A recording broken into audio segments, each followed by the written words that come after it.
Salut à tous, moi c'est Claire-Lise de Bon Voyage Froggy et dans cette vidéo je vais vous parler du programme Au Pair. Moi j'ai été au pair donc pendant 2 ans aux États-Unis. J'ai fait 3 mois dans une famille d'accueil près de Washington DC et tout le reste, donc un peu plus d'1 an et demi, en Californie près de San Francisco. Le programme Au Pair, c'est un programme d'échange culturel qui permet à des jeunes de partir vivre dans une famille d'accueil et de travailler et s'occuper des enfants. Donc concrètement, l'au pair, elle s'occupe des enfants, elle fait un petit peu de ménage, par exemple ranger les jouets, laver les vêtements des enfants. En échange, elle est logée, nourrie, blanchie. Elle reçoit un salaire de 195 $ par semaine, à peu près 800 $ par mois, et elle reçoit une bourse de 500 $ pour l'année. Puisqu'en fait, quand tu es au pair, tu dois aussi étudier un petit peu, tu dois valider des crédits pour pouvoir valider ton année au pair. Souvent, les familles d'accueil donnent un téléphone et une voiture, mais ce n'est pas du tout obligatoire. Et enfin, donc les vacances. Tu as droit à 2 semaines de vacances par an. Une semaine, c'est toi qui l'as choisi, l'autre semaine, c'est la famille d'accueil qui l'a choisi, sachant que les 2 semaines sont des congés payés. Ça arrive souvent, comme moi par exemple, j'ai eu la chance d'avoir beaucoup plus que 2 semaines de vacances puisque ma famille d'accueil partait en vacances sans moi et c'était aussi les congés payés.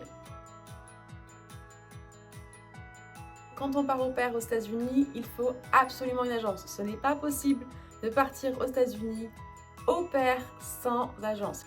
Les conditions pour devenir au pair, c'est entre donc 18 et 26 ans aux États-Unis. D'autres pays, ça va être différent, sachant que tu as jusqu'à la veille de tes 27 ans pour arriver aux États-Unis. Au niveau de l'expérience qui est demandée, ça va être au minimum 200 heures d'expérience, donc babysitting, ça va être tout ce qui va être donner des cours à des enfants, des stages, du bénévolat, tout ce qui va être concrètement en rapport avec s'occuper d'enfants, apprendre aux enfants, ça compte comme de l'expérience.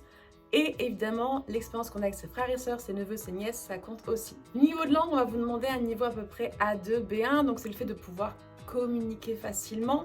Parce que forcément, on s'occupe d'enfants, il faut quand même pouvoir expliquer ce qui se passe avec eux. Niveau études, on demande le bac ou équivalence de bac, donc ça va être au minimum CAP, BEP par exemple. Le permis de conduire pour aller aux États-Unis est obligatoire. Casier judiciaire vierge, ça paraît logique avec les enfants. Et en règle générale, on demande d'être en bonne santé, ce qui veut dire qu'il faut pas avoir des troubles trop graves. Donc ça, c'est au cas par cas à voir avec l'agence. Le travail, en règle générale, ça va être donc s'occuper des enfants, les amener à l'école, donner le bain, comme je disais, faire un petit peu de ménage, par exemple les lessives des enfants, ramasser les jouets, nettoyer là où vous avez mangé, etc.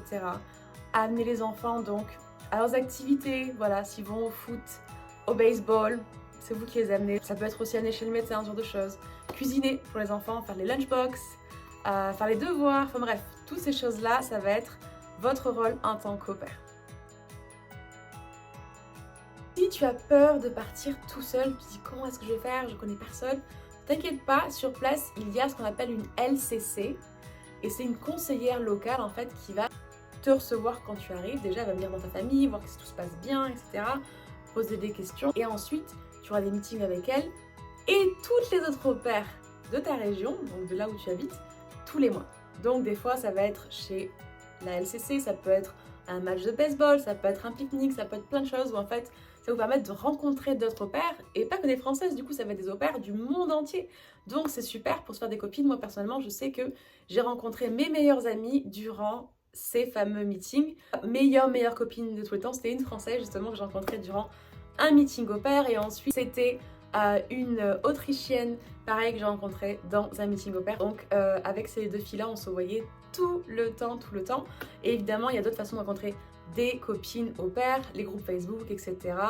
J'en ai rencontré d'autres comme ça, donc bref, ne vous inquiétez pas, si vous partez tout seul, vous allez forcément rencontrer du monde sur place, surtout maintenant avec les réseaux sociaux, c'est encore plus facile. Cultural Care, ils ont ce qu'ils appellent des ambassadrices, ambassadeurs Cultural Care, qui sont là pour organiser des événements, vous faire vous rencontrer, etc. Donc n'ayez pas peur de partir tout seul, vraiment, vous ne serez pas tout seul très longtemps. Si vous voulez en savoir plus sur mon expérience, ce sera sur bonvoyagefroggy.com. J'ai raconté chaque journée de ma vie au pair en Californie, comme un journal intime, tout pareil.